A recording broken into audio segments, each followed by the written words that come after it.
the original idea was to take all our free resources and offer them printed. Mm-hmm. That was the original idea. Sure. So can you tell the story kind of how we went from PDFs printed to a whole 100-page book?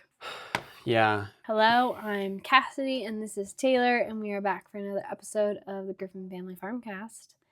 And today, I thought it'd be good to talk about your book.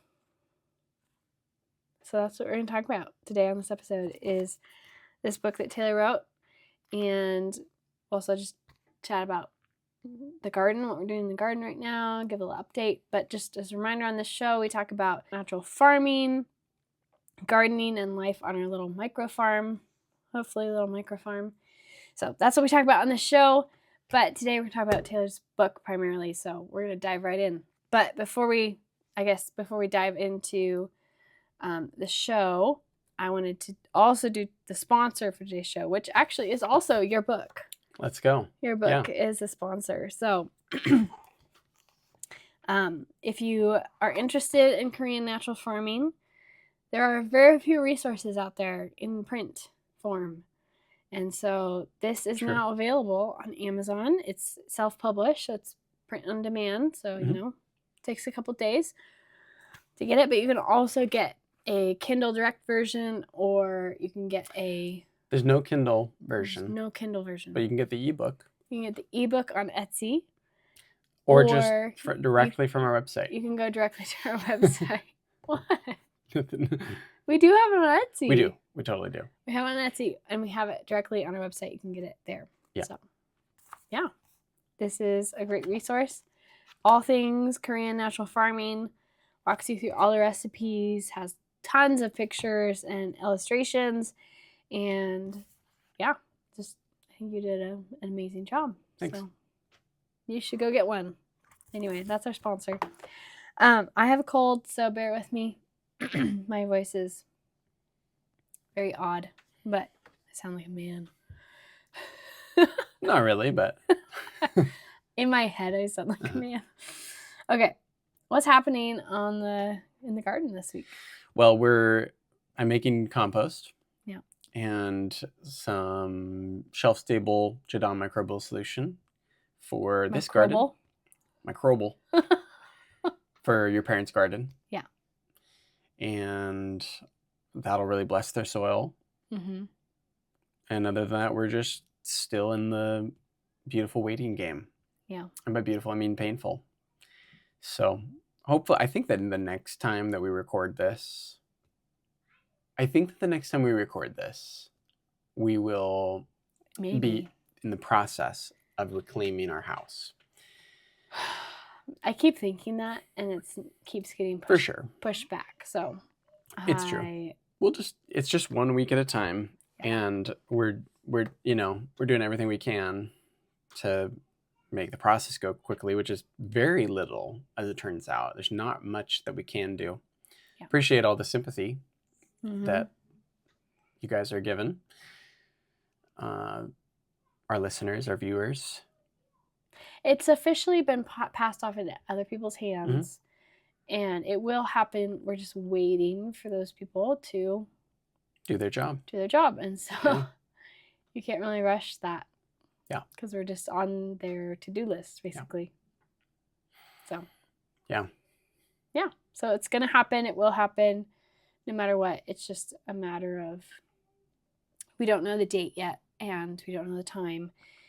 And it could be before Thanksgiving, or it could be much after. So we just... Yeah.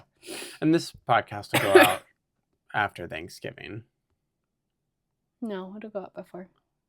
Will it? Mm-hmm. It goes out on Wednesdays. Oh, no, you're right. It will. Yeah.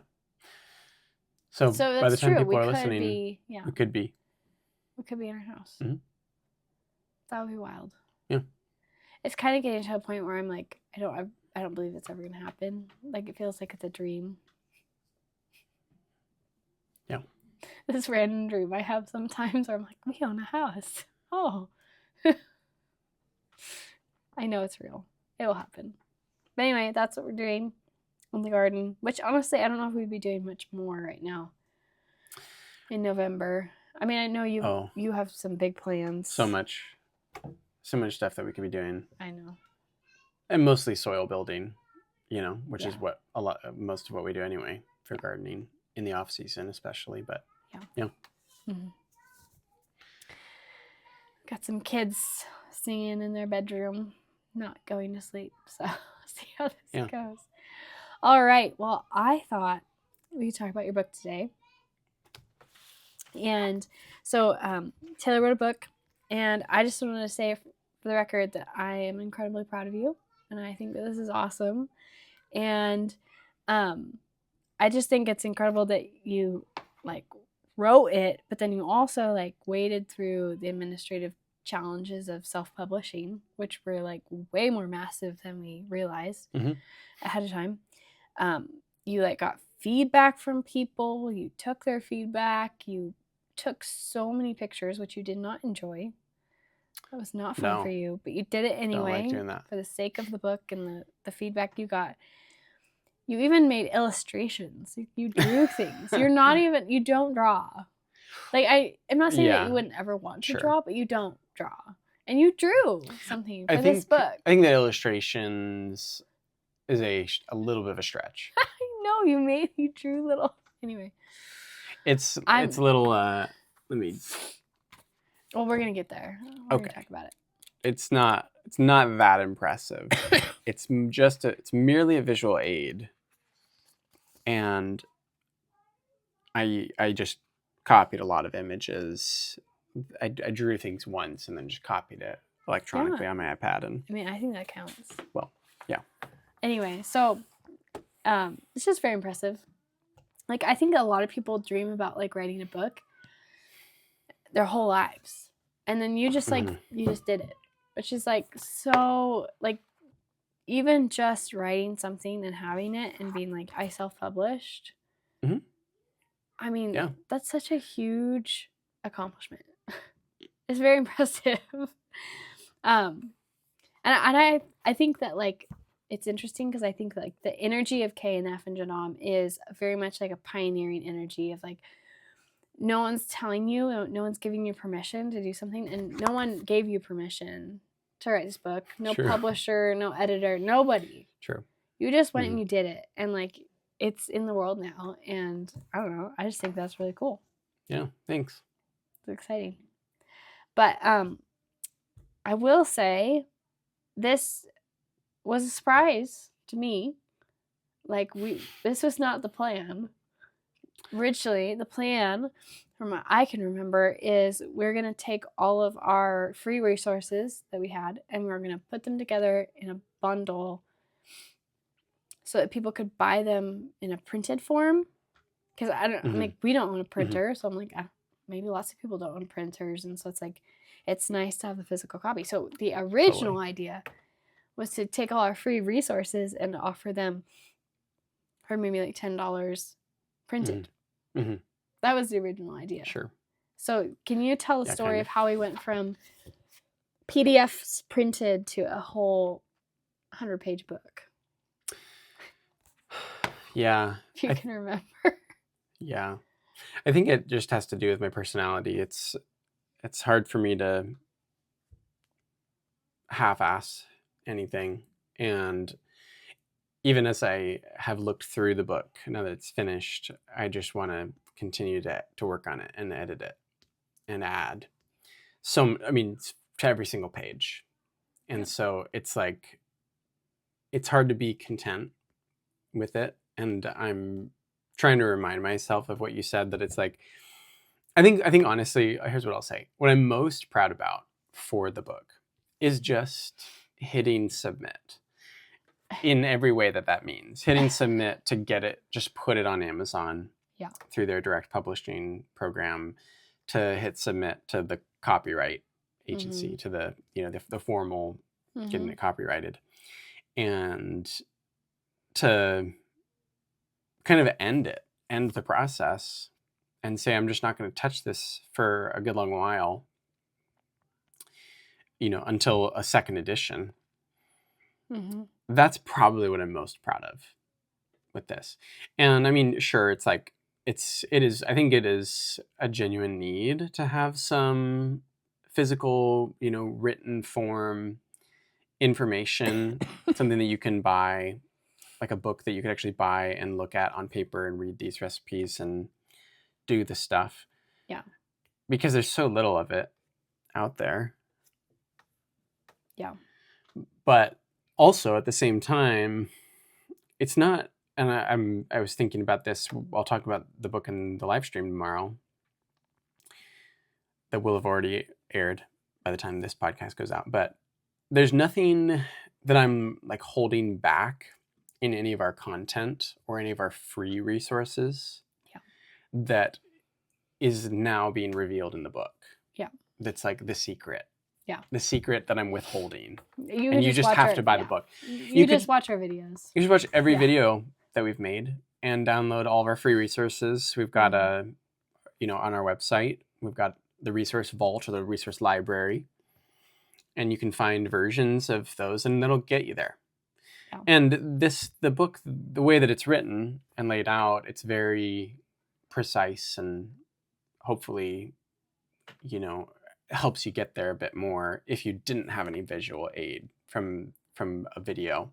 That's kind of the point, is that it's packaged and you can just open it and say, what was that? And I mean, truthfully, this is the resource that I wanted, that I wish that I could have had when I was first starting this stuff, because there's so many details. I'm sure we'll get into this, but there's so many ratios and, excuse me, there's so many ratios and, dilution rates and, how much, I still forget how much IMO4 belongs on 100 square feet, and, and so that's why, you can just open up the book, you can, dog the pages and just look and see, oh yeah, that's right. Okay. It's right there. And then I'm just going to flip over and remember how to make this thing. Yep. That's right. That's a 10-to-1, so the book is laid out so that someone could read it without being familiar at all with any of our work or our resources. It's usable if you are. I think it's probably more helpful if you have seen our videos and you've got that in your mind. So yeah, I totally think it's helpful, and I just don't want anyone to think that I don't know. Well, the reason this exists is because you went on Amazon and Googled KNF books.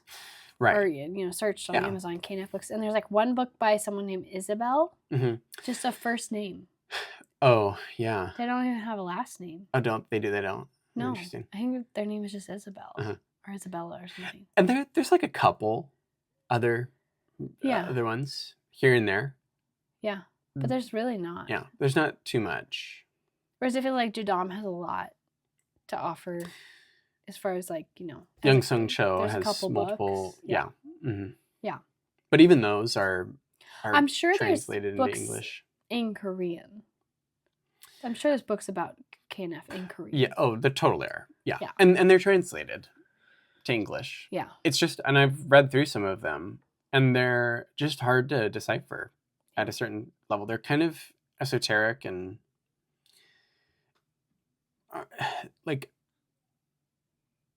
they're not exactly practical. It's not their goal necessarily. So from what I can remember, you had this idea of taking all our free resources, putting them in a print, like a bundle where people could buy it, and they could it would show up at their house. They could put it on their fridge. Then it grew to That's right. a bit more explanation. Right. So more of an ebook. Yep. Then you send it out to our email newsletter list, which, by the way, you can sign up for. And you send it out to them, and they got to read it first. 17 people, or it was 21 in the end, that said, "Yeah, I'm gonna." Yeah, it might have been more for you. Yeah, it might have been more. So a bunch of people on our email list signed up to read it for you, and then they gave feedback, and their feedback was, "You need to do pictures." That would make it so one of the more better, consistent ones. Could help, especially for certain recipes. Yeah. So that launched us into a multiple month project of you making all the inputs, making everything, and taking again pictures. Yeah, which you have to make OHN. That's a big deal. Like, I mean, I couldn't finish it for the book. It takes so many months. Hence the illustrations. But yeah. So it just kept growing and growing, and at a certain point, you just had to kind of cut yourself off. Because that's a well summarized version. Yeah. Thank you. Because it was like, you just have to finish this, because it was eating up so much of your time. Yeah. That we weren't able to give as much time to our content for YouTube and stuff, and then you were spending all your hours working on this, and which is great. But now it's done, even though it's not perfect to you. It's done, and it's out in the world, and people can buy it. Yeah, which is awesome. Well, totally. And I find typos in books. It's just my thing. It seems like I find at least one typo in like every single book that I read, or a grammar questionable thing. And I found my first typo in the book. Very distressing. I knew it was going to be there. It was a very strange one. For the list of plant options for fermented plant juice. Oh no. What did you write? Instead of seaweed, I have seedweed. Oh no. You're going to be like, what is seedweed? Seedweed. Taylor, what is seedweed? I can't find it. I've looked everywhere for it. It's weeds that seed rapidly. There's going to be someone who's like, I can't find seedweed. Yeah. It's so funny how, just side note, opposites attract, because that's how you are. I am like on the opposite side of the spectrum, where I'm like, if the word is like basically spelled close enough that you could get the gist of what the word is supposed to be, then it's okay. That's me. I don't know. I might be dyslexic. I'm not sure. But anyway, we're very different. Yes, that's the story about how the book came to be, which is very exciting. What is the purpose of the book? You kind of talked about this a little bit, but what is the purpose of the book in your mind? Yeah, so it's a couple things. Let me look at it just to be able to talk through it a little bit. Okay.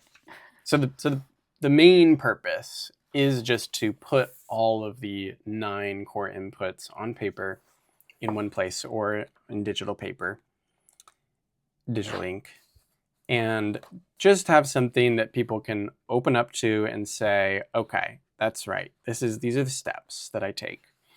And okay, great. This is an example of an indigenous microorganisms collection on day 3, on day 4, on day 5, that were from the same area, different kind of, different boxes. That's right. This is what, so you just go through, it's all written out and easy to get. And then the other part of that is that I think that part of the reason why the book expanded so much is because I realized there's a need for helping to explain how you use all the inputs, because I don't know, I think there's a certain point in our gardening journey with the natural farming, especially Korean natural farming type stuff, where you just start to accumulate a lot of liquids. Yeah. Oh my God. In jars and buckets. And so, how do you use these things to actually make some good lasting change? And so the appendix is probably one of the most helpful parts of this book. It's got a nice, again, picture aided explanation on how to make an IMO box. One option for making that. There's so many ways that you can do it.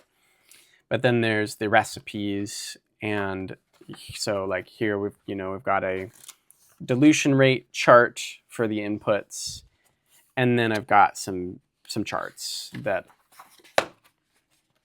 describe, and these build off of something like what I explain kind of in the book. But there's the nutritive cycle, and so you can just open up the page and go to this page and say, okay, I just put my baby plants in the ground, and they need to put on foliage.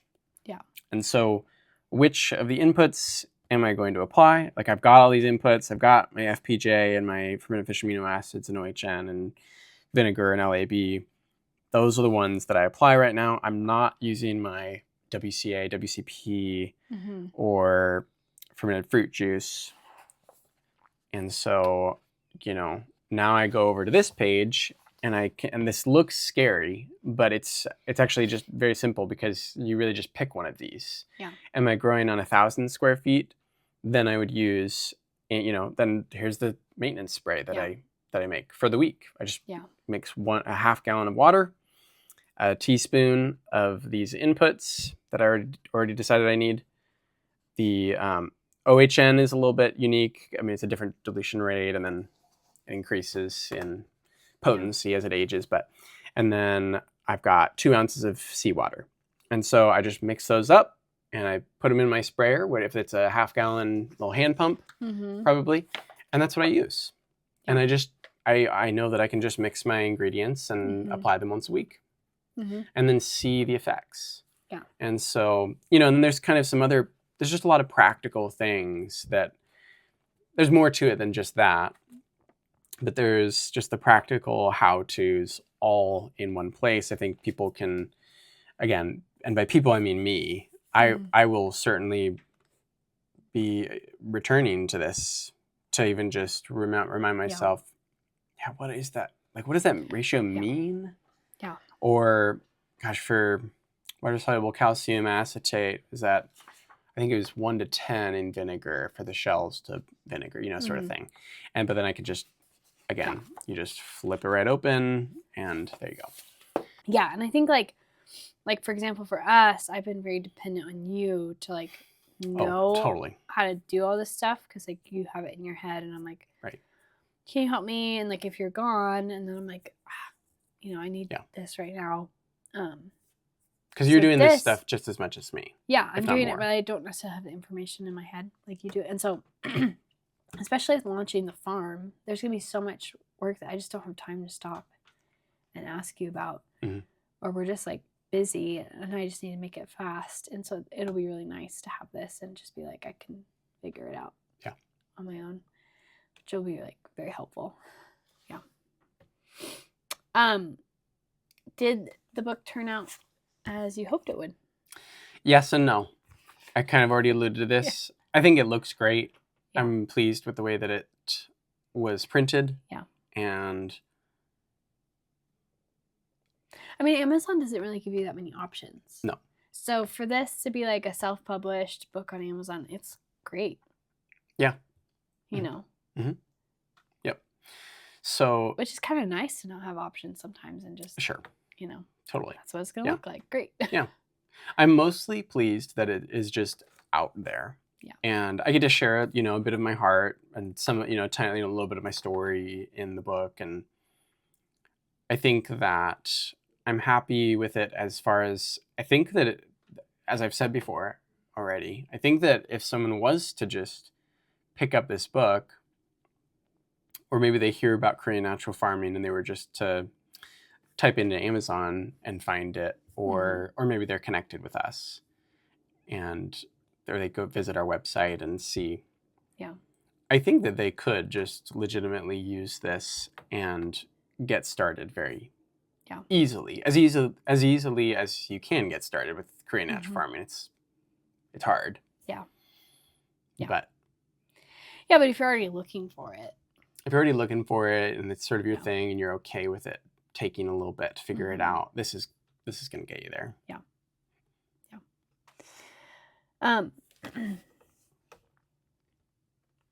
So I wanted to show the illustrations that you made, and I wanted you to tell the story of them, because I thought they were funny. Because it's so random in the book, you get through and then you're all of a sudden these little drawings of jars. But could you explain why there's these little drawings of jars? Sure. Well, yeah. So the jars are why did you end up drawing a picture or drawing little illustrations? Right. So it's for Oriental Herbal Nutrient, and this is a long extraction process. It takes 78 days, which is about 2.5 months. And the technique that I outline in here is the traditional Korean method. Yeah. So I don't know if there's a better, or like I don't know if there's like a shortcut way that just gets the same exact result, but I always like to do it the exact right way until I learn fully what it's doing. So I've done this a couple times now, and this one, it just, because it takes so long, and I was just like, the rest of the book is finished, I just need to get this out. I'm just going to draw the pictures on my iPad so that you can show it. And so it's so complicated. But you also like told me that it's just so difficult to see it. Oh, sure. That like a picture wouldn't even necessarily help. Because you're like, look, I'm pouring liquid into a jar. Right. And it's like, it looks exactly like this picture of you pouring liquid into a jar. It's like, what is the difference? You know? So I'll describe. I'll just say how you make it, and I'll keep it as simple as possible. I won't go through the whole process. But Oriental Herbal Nutrient is an extraction of 5 different traditional herbs: ginger, garlic, angelica root, licorice root, and cinnamon bark, and 2 parts angelica root in there. So it's 6 jars, and you have to hydrate them, the dried ones at least, and then you ferment them with the sugar, and then you add vodka to the jar, and that starts the extraction process. So whenever you're done with that 2-week phase of just stirring or shaking the jars up with the vodka in it, you decant, which just means you pour out and you strain the herbs, reserve them, and then put them back in the jar and fill it back up with vodka. But with the traditional method, you are pouring back an amount. It's like a backslop. You're sort of backslopping, yeah. But it's not a live culture. Yeah. So it's not like a real backslop or whatever. It's more about just keeping it all the same amount. Yes. So Such an interesting. Right. So you do 5 extractions. So every time that you pour off the jar, you are increasing it by, I guess, 20%, or it's not quite that. It's closer to a sixth of the jar every time, because then the last time that you decant it, and as I'm describing this, I'm remembering why I made a visual, because it's impossible to describe just using words.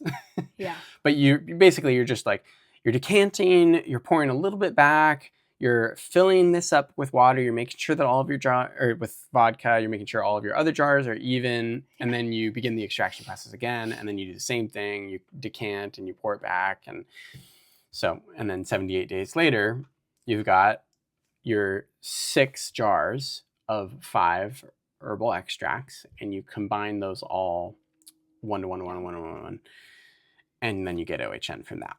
So it did kind of feel like it made sense to just draw up the pictures so that you could see how exactly the lines in the jars or the levels of the liquid match up. Which, like, it would be like really annoying, except that OHN just is so great. Yeah. That totally. You like put up with it, you know. Yeah. You put up with this weird process. Why should someone buy this book?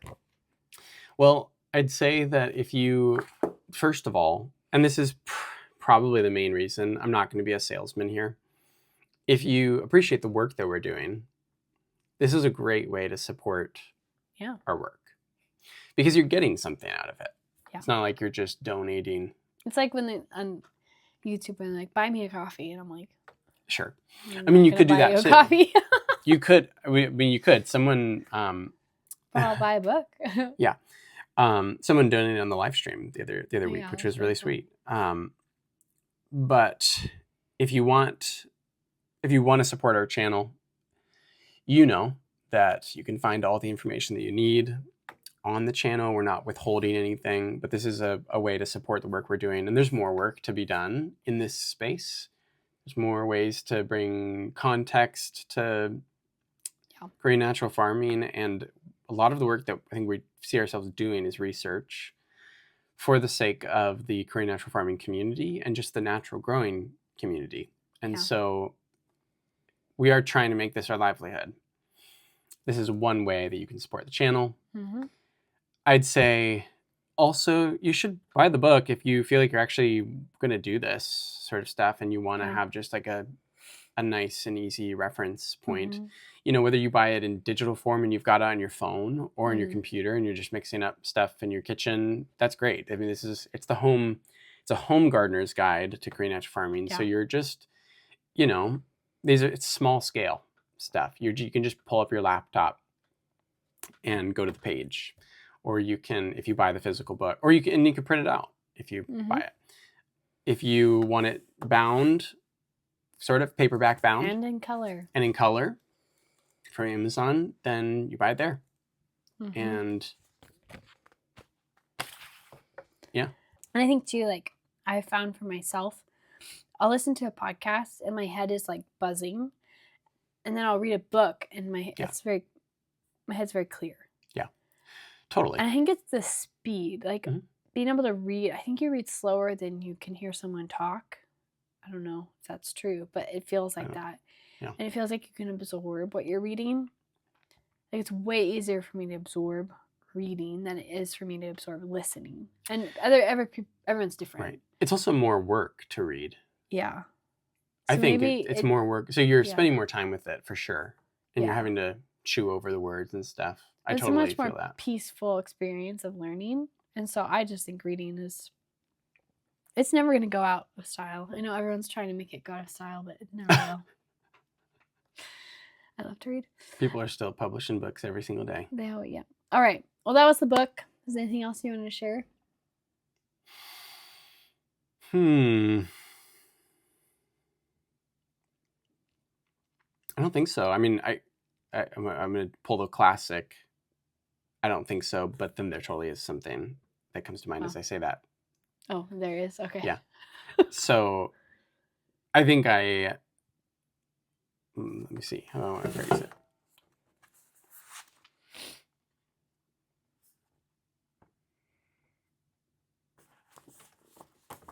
Anything else I want to say about this book?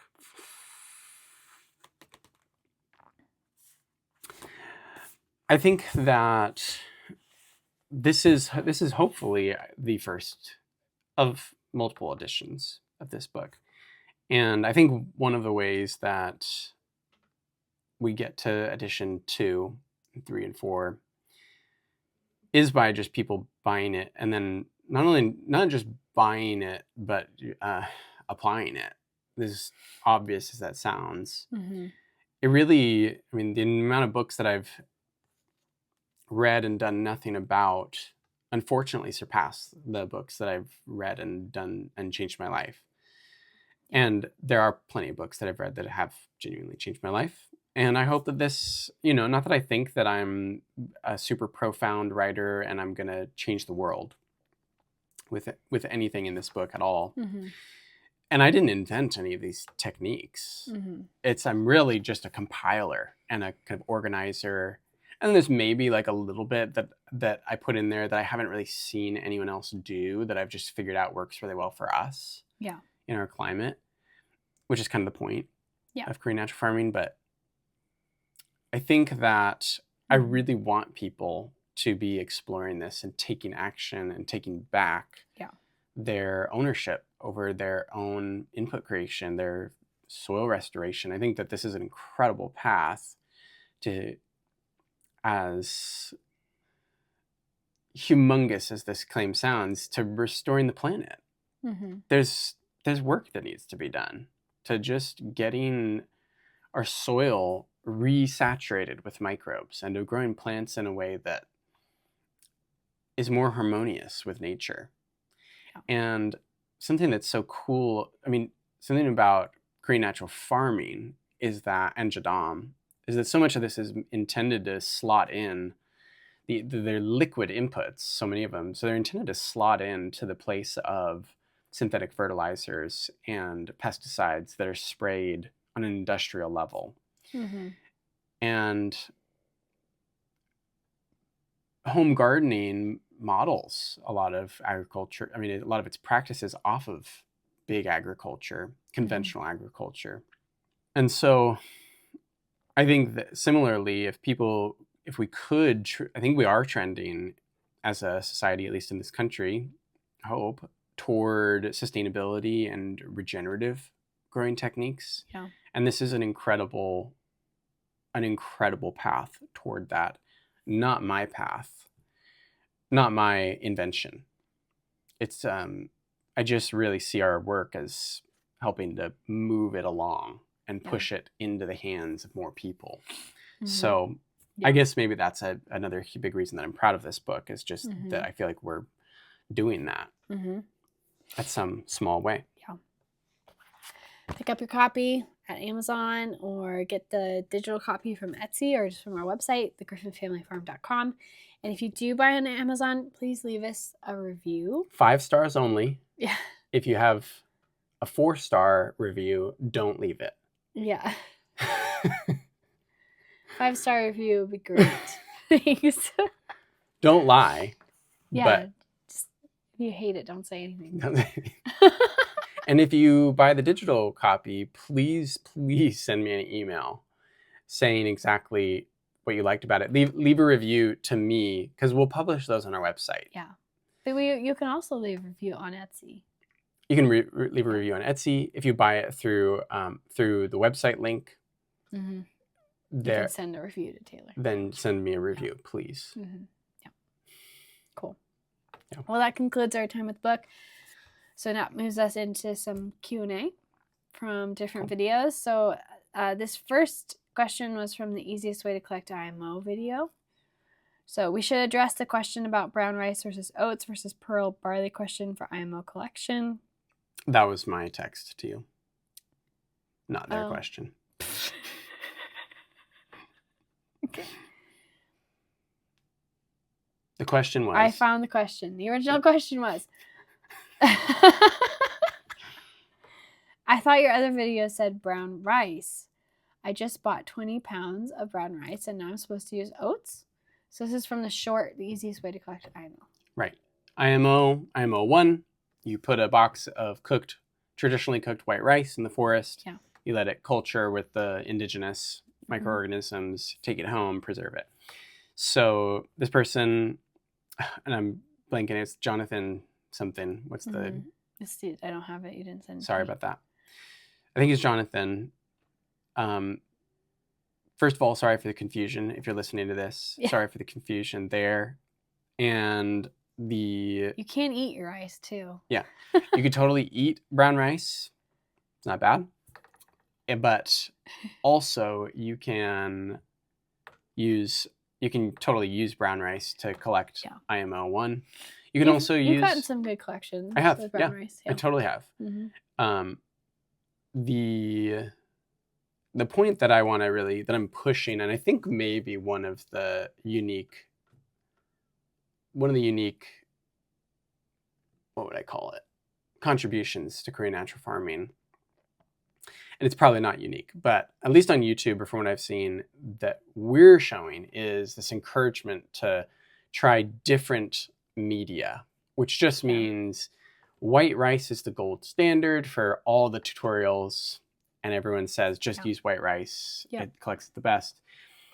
And it just doesn't for us, at least. And then I've been able to help a couple other people use pearl barley to collect IMO, and it seems like it works so much better in dry climates. Well, and also, like, we grow that here. We grow that here. We grow barley. We don't grow white rice. No. Do we grow anywhere in the United States? Probably. But it's not rice? White sticky rice? Rice. California. Yeah. Oh, we do? Okay. Yeah. Okay. Yep. Well, there you go. California rice. But like with water, like they flood their fields? No, I don't think so. I don't think they'd be able to.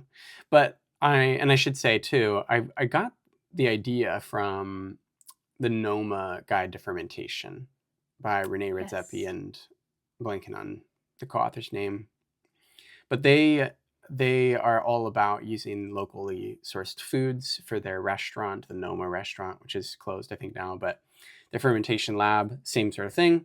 They have a pop-up restaurant now. They have a pop-up restaurant, yep. And they talk about the process of making their own koji. which is a fermented rice that's inoculated with Aspergillus oryzae. Which is Japanese, isn't it?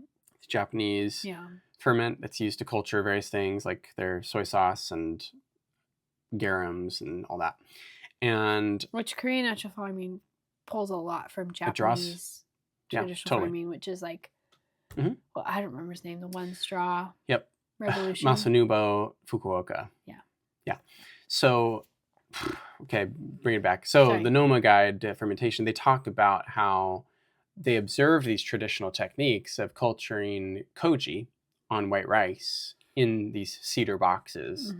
And it looked remarkably similar to IMO cultivation. A little different, but kind of similar. And then they said, we don't grow white rice in Denmark. I think it's Denmark. Yeah. Copenhagen, right? Yeah. But we do grow barley. And so we use barley to make our koji. And I was like, I got to try barley. And I've tried a number of grains. We have a whole video talking about just like 9 different grains that I tried. And barley and oats are 2 that worked dynamite. I mean, buckwheat worked great. Millet actually worked great. A lot of grains. And brown rice works well as well. Yeah, and then you just have to test it for your own climate. Yeah, totally. Because it's all about what you can grow in your area / the moisture levels. And grains retain different moisture levels, and that's what it's all about.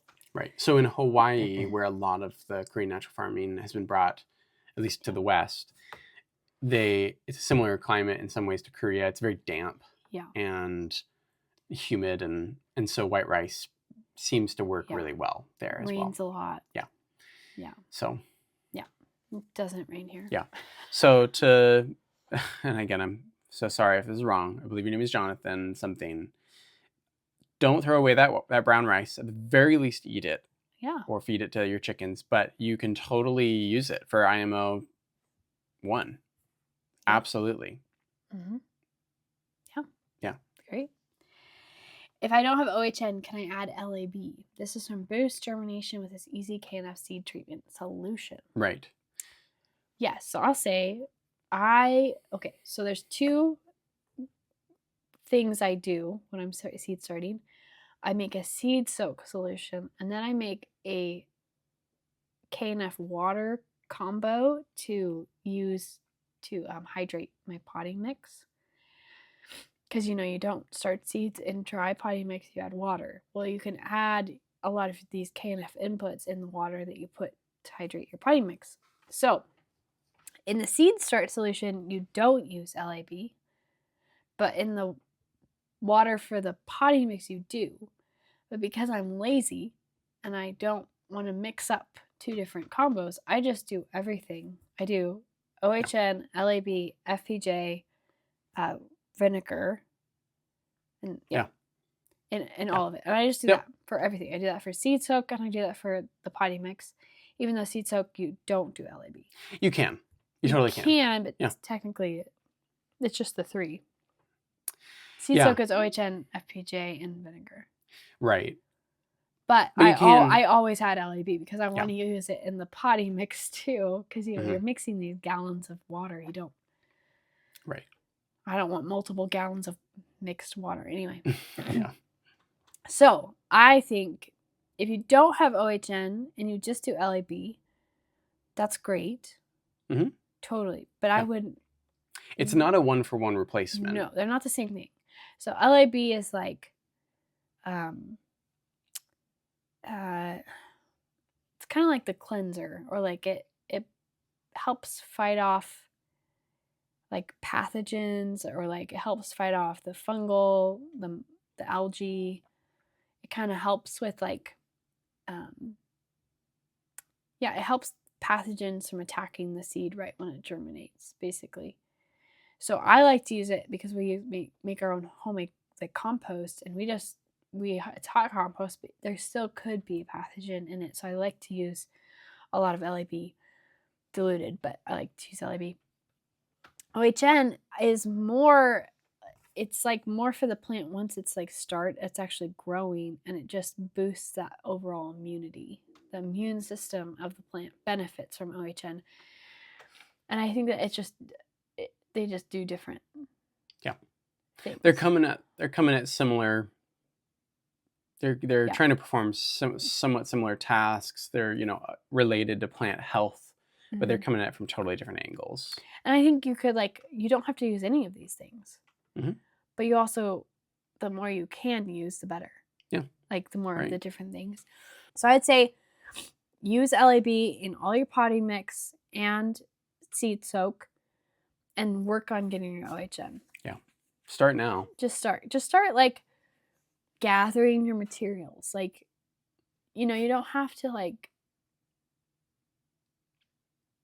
fully jump in right away. You could just start, collecting your materials, because sometimes you have to order these things from weird places. So I don't know. I would highly recommend OHN, because I don't think that it's there's so much peace of mind as a seed starter when you're using OHN, because the plant is getting the best right from the beginning. And I think that has just been such a radical, the health of our plants. It's just insane. It was a huge upgrade to our seed starting operation. Our plants are so healthy. They get eaten by pests, not because they're unhealthy, which is what people normally say. Your plants get eaten by pests if they're unhealthy, but we had a different problem. We had infestation. Yeah. But I think in this house we're going to be in next, I'm very excited to use OHN. I know. So to answer the question, use LAB, work towards making OHN. Yep. Yeah, totally. But always use LAB. Yeah. How long do you think it's practical to store a leaf mold soil before microbial activity diminishes, assuming it's kept cool inside a 5-gallon bucket? And there's a question that I sent you that was kind of attached to this in my mind. It's the one right below that. Should I be doing this tea in winter, or would the cold kill the microbes? This is from a short, infusing soil with tea microbes. Yeah. So 2 questions about microorganisms surviving various conditions. Yeah. So I wanted to just touch on these kind of together. And I think there's a lot to be learned still about, for me, for science, about how microorganisms really work. I mean, it's so complicated. It's such a intricate system, and science is I don't know. It's it seems like people speak very confidently about it. I speak confidently about this is how it works. We don't know.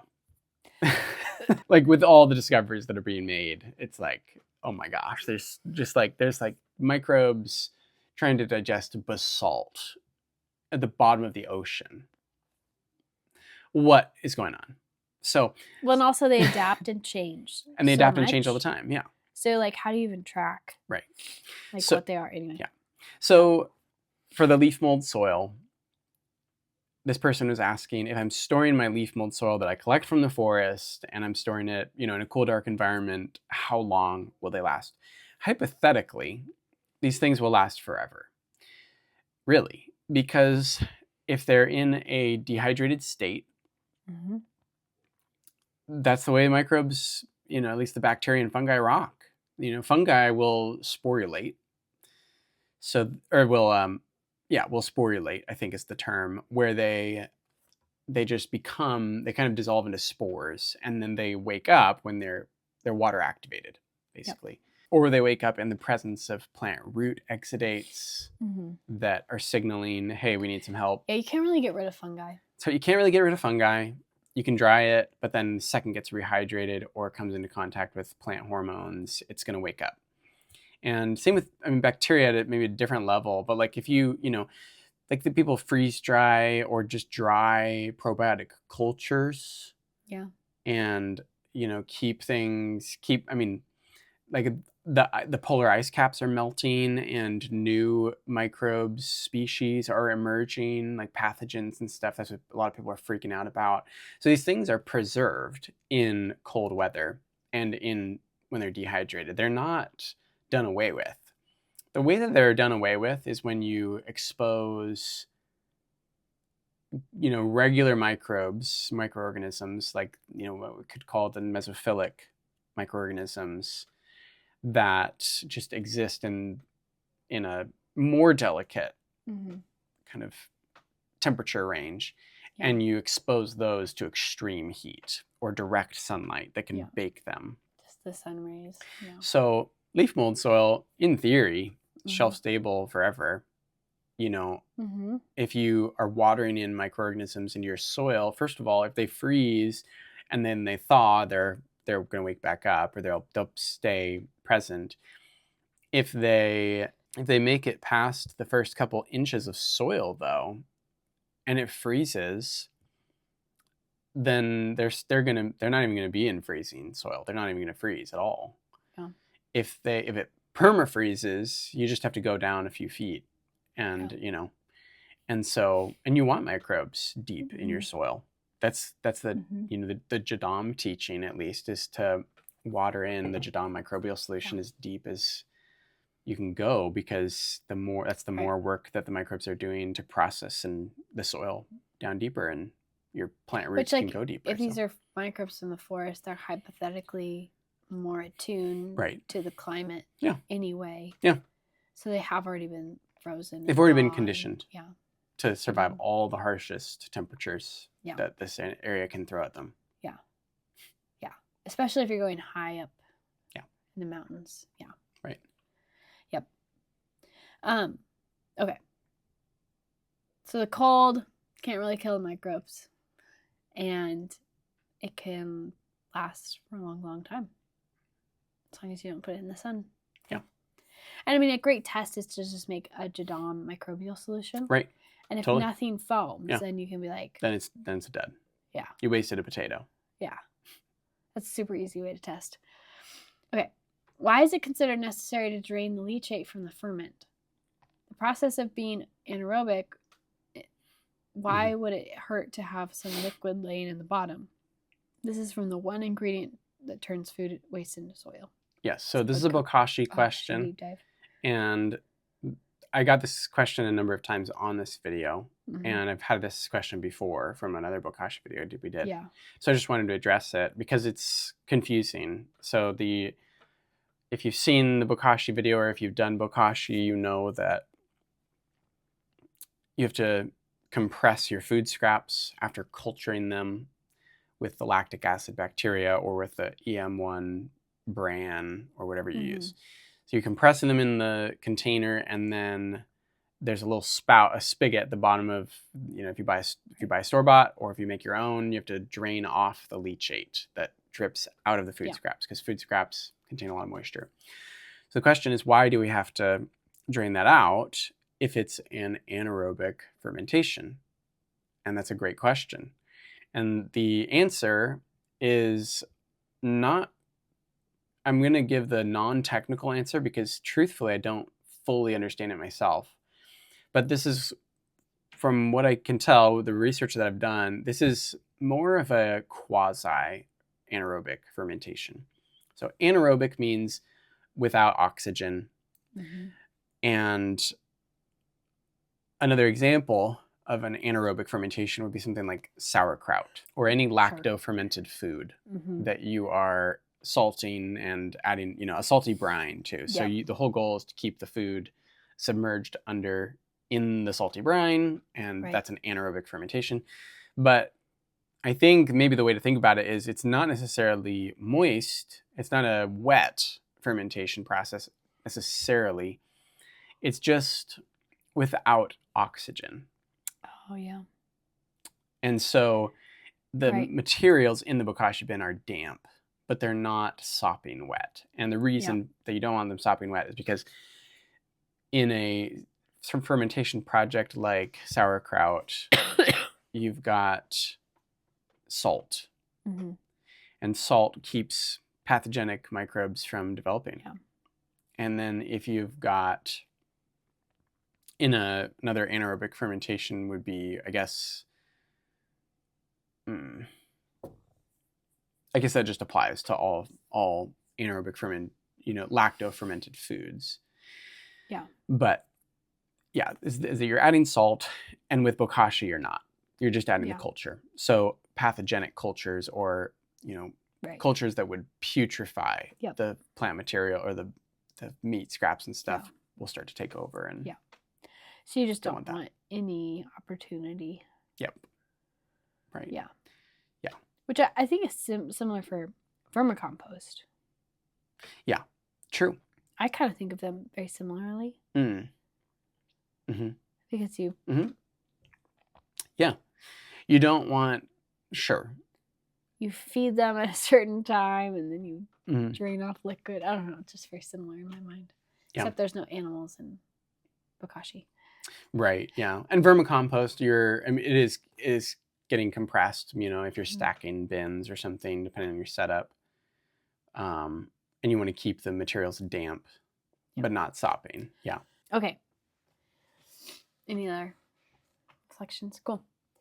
Well, that was our Q&A. Personal reflection moment. What are you learning this week?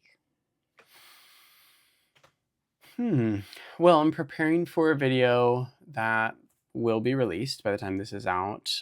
And one of the videos that I'm preparing for is kind of looking at the process of scientific research funding for agricultural, agricultural science. And so as I'm doing these, like I've heard a lot of this information before, and I just want to make sure that I get my sources kind of right. And so I'm doing kind of wading through different papers and journals and stuff. And I'm just appalled at these big organizations like formerly Monsanto, now Bayer, and the work that they do to provide disinformation, just genuine disinformation to the general public. Yeah. And the way that they lie and harm people is just shocking, that they feel like they could do that. It's just truly jarring that, 13,000 plaintiffs brought cases against Monsanto in 2019, saying that because of their product, because of glyphosate poisoning, they or someone that they, a loved one, was suffering from non-Hodgkin lymphoma, which is a blood cancer. And when this happened in 2019, it launched a thorough investigation into Monsanto that resulted in the Monsanto Papers, what it was dubbed. And it just showed a pattern of silencing scientists, hiring, some of them were hired, some of them in secret by Monsanto. And then when they found findings that shed a negative light on glyphosate exposure, they made them not publish their findings. They went to other scientists who were being funded by public institutions and were researching the potentially negative effects of glyphosate on the environment, on human health. And they paid them off or threatened them. There's tons of reports. Can you imagine being a scientist and someone threatens you and you're like, I've just been in the lab this whole time. What do I do? Right. Of all the people that threaten scientists, yeah. Well, and they threaten farmers too. Because they've created this system where they've generated, or they've created a seed that's genetically modified to survive their product that they then force people to spray on their plants. And you can't use the spray if you don't buy the seed, and vice versa. And then glyphosate gets cross-contaminated, it contaminates other fields of people who aren't using it. But then if they're caught having grown crops that have had glyphosate spread on them and they're not using Monsanto, now Bayer's specific seed, they get punished. I mean, it's like a wild system of corruption and evil. Wait, how do they get punished? Because of the way that their regulations, their deals are set up, they don't. It's like they don't let people. I'm not going to do a good job of explaining this, but like if you're using glyphosate, you have to use their seeds, and if you're using their seeds, you have to use glyphosate. It's like basically this kind of So back if and you're forth. a field nearby and you get glyphosate sprayed on your field, there have been incidences. Find out, yeah, they're like, oh, you didn't buy our So- seed, you're in trouble. And you're like, I didn't want your glyphosate to begin with. right, yeah, and there's a culture of tattletaling. On there's evidence that they've incentivized farmers using their products to report their neighbors to Monsanto, and people have actually literally died over this. Farmers have been killed. I mean, it's extraordinarily shady. Killed by who? There's been like scuffles that have occurred and resulted in people dying because there's like these heated. Yeah, anyway, it's an extraordinarily shady, like black. It feels like the mob. It's the mob. Yeah. It's the farming mob, and this company just gets off. Yeah, well, It's a really good movie about this. I don't think they'll let a movie be made. Gosh, I had no idea. Yeah. So that's what I'm learning. Oh no, I feel depressed. That's a great ending. Woohoo! Yeah. Jeez, these poor farmers. They just like can't catch a break. No. They're like, It's never the farmer's fault. we have to grow to keep the country alive. The country's like, we'll only pay you pennies for this food. Mhm. The farmer's like, great that I'm broke. Then the government's like, I'll give you money. Psych. Psych, I'll take the money away. And then this company's like, ha ha ha, like, I'm gonna screw you more. Yeah. Jeez. Okay. Well, I'm not learning anything like that. I was like, what I've been learning this week is I had a great coaching session with a life coach, and it's just really helpful to have something we talk about a lot is cognitive bias and how we create these narratives in our mind that we assume are truth, but they actually might just be a narrative that we've built really strongly, and so we can't see it clearly. We think it's a true thing, but it might actually not be. And so having other people speak in, like a life coach or a counselor, or like other things, trusted friends, it helps break those cognitive biases of what you think is set in stone, but actually isn't. It's just what your brain has decided is. So it's just nice to have someone to like talk through some problems with and have them like ask questions, and yeah, it's refreshing. Yeah. Highly recommend. It's great. Okay. What should people do in their gardens this week?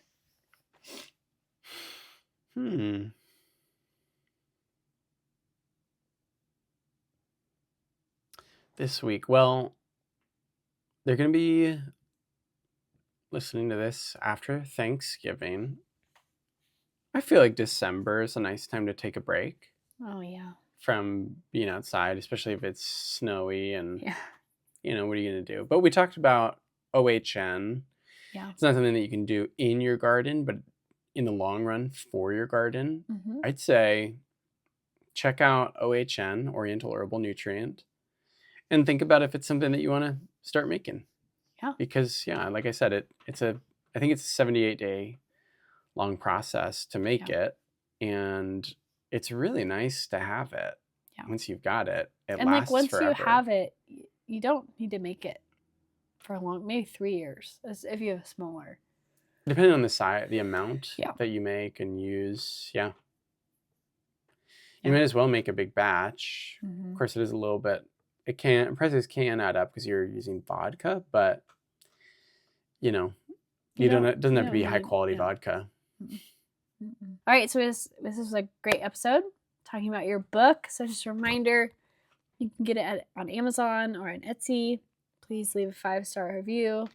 I highly recommend. It's very thorough and there's lots of amazing pictures, and yeah, super happy and excited about that. But yeah, so I just recommend getting that book and then do something like start OHN, or maybe if you're scared of OHN, try FAA, like fish amino acids. Like that's like takes a long time, but it's a little bit easier. Yeah. So try something in your kitchen for your garden in December. Yeah. Yeah, while you're stuck inside because of the snow, or if you're not. Lots of people don't get the snow. We get a lot of snow. So that's what you should do this December. If you like hanging out with us, please hit the subscribe button and we'll be back next week.